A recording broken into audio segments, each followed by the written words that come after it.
Inilah kehidupan para tumbal di alam gaib. Ini kisah nyata yang terjadi di kota saya, Rembang, Jateng. Nama dan alamat sengaja saya samarkan demi kenyamanan hidup yang bersangkutan. Sebut saja Kartono, ia seorang pemuda umur sekitar 23 tahunan. Kesehariannya, sehari-hari ia hanya sebagai kuli panggul di toko sembako di kota Rembang. Kerja dari jam 7 sampai petang tanpa mengenal lelah demi menghidupi kesehariannya. Tempo dulu itu belum banyak yang kaya, hanya beberapa saja yang terlihat mapan, termasuk Nyonya Suharti ini. Nyonya Suharti ialah sang majikan Kartono, berperawakan galak namun dingin, memiliki hampir 3 cabang toko kelontong di kota Rembang. Emas berkilauan menghiasi tubuhnya, dari cincin sampai kalung, bak seperti toko perhiasan yang berjalan. Kartono baru bekerja sekitar 3 bulan lamanya. Ia masuk dan bekerja di situ sebagai pengganti karyawan sebelumnya, yang tak lain adalah tetangganya sendiri, yang sebelumnya bekerja pada Nyonya Suharti sudah hampir 1 tahun, yang meninggal mendadak saat jam makan siang di toko kelontong Nyonya Suharti. Hari-hari ia jalani sebagaimana mestinya karyawan kuli panggul, dari pagi sampai petang, begitu seterusnya, hingga suatu hari, saat jam makan siang yang diberikan majikannya, hari itu terasa berbeda dari yang biasanya. Terasa mudah untuk membuat tersedak. Sudah ia berkali-kali minum air yang disodorkan teman-temannya untuk mengurangi rasa tersedak, bukan malah menghilangkan sedak. Rasa tersedak makin menjadi-jadi hingga membuat panik teman-temannya.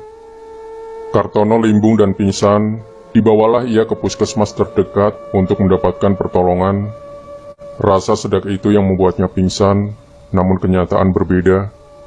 Puskesmas menyatakan Kartono sudah tak bernyawa. Innalillahi. Kartono terbangun karena ditendang oleh sosok berperawakan tinggi besar dan hitam. Ia dibentak oleh sosok yang belum pernah ia kenal sebelumnya, apalagi tahu namanya. "Bangun, ikut saya." Begitu bentakannya. Begitu bentaknya sambil menyeret kaki Kartono entah kemana. Tempat yang belum pernah ia tahu sebelumnya. Tidak ada pepohonan, semua serba warna kemerahan. Apakah ini di akhirat? Ia bertanya dalam hati. Ingin sekali ia tanyakan kepada sosok yang menyeretnya. Namun ia urungkan, sebab ia tak berani menatap mukanya yang seram dan kejam. Selama perjalanan, ia melihat beberapa orang jenis manusia lalu lalang, dengan tampang lelah, seperti ada yang bekerja, entah memikul sesuatu. Ada pula yang menjadi penarik kereta, ada yang selalu mengepel lantai. Ada juga yang bertugas tiduran di depan WC, hanya untuk menjadi keset. Ada pula segerombolan manusia yang dicambuki, sampai berdarah-darah. Ada pula beberapa wanita telanjang, yang tugasnya melayani nafsu para iblis. Kartono mendapat tugas sebagai pembersih WC, jamban atau toilet. Jamban yang bentuknya aneh, belum pernah ia melihat jamban begitu besarnya. Ia kerja dari pagi sampai malam. Makan cuma 1 kali, itu pun Kartono gak pernah mau memakannya. Karena yang dilihatnya bukan nasi tapi belatung. Namun orang-orang yang ada di situ lahap saja memakannya. Ia baru ngeh dan sadar, ternyata selama ini ia dijadikan tumbal oleh majikannya, yang tak lain adalah Nyonya Suharti sendiri, yang sampai tega mengorbankan karyawannya demi kekayaan di dunia. 7 hari sudah ia bekerja di situ.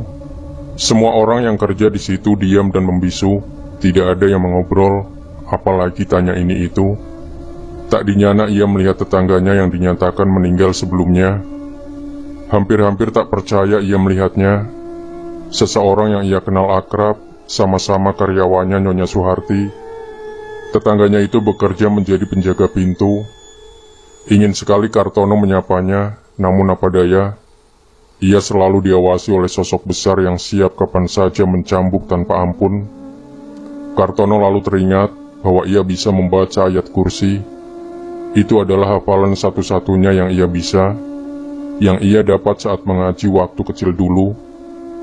Dibacalah ayat kursi itu, lalu, blam, secercah warna putih menyilaukan ruangan. Kartono terbangun, melihat sekeliling pepohonan yang rimbun, ia sadar telah berpindah alam. Puja dan puji syukur ia lantunkan kepada Allah yang telah menyelamatkan hidupnya dari cengkeraman perbudakan iblis atau setan tersebut. Bergegaslah Kartono kembali pulang ke rumah dengan pakaian compang-camping, pun tubuh kurus seperti keadaan orang yang terjajah kompeni. Satu desa langsung heboh. Ramai sekali banyak orang, baik tetangga maupun dari desa sebelah, berbondong-bondong mendengarkan cerita apa yang dialami Kartono. Banyak yang percaya, tak sedikit yang bingung. Lalu salah seorang warga menuturkan untuk mencoba menggali makam Kartono yang dulu ia dikebumikan. Diikuti persetujuan kepala desa dan ustadz setempat, makam digali. Masya Allah, Allahu Akbar. Orang-orang bertakbir disertai tangisan. Beberapa orang yang hampir-hampir tak percaya. Yang ia lihat di lubang kuburan yang digali adalah gedebok pohon pisang. Kediaman Nyonya Suharti digeruduk warga. Cacian dan makian terlontar begitu derasnya, menghiasi suasana saat itu terasa tegang sekali. Dengan pengawalan ketat kepolisian dan aparat desa setempat, wajah Nyonya Suharti yang biasanya terlihat sangar, mendadak menjadi wajah ketakutan. Dikawal dan dikiring ke kantor polisi untuk mempertanggungjawabkan semua perbuatannya.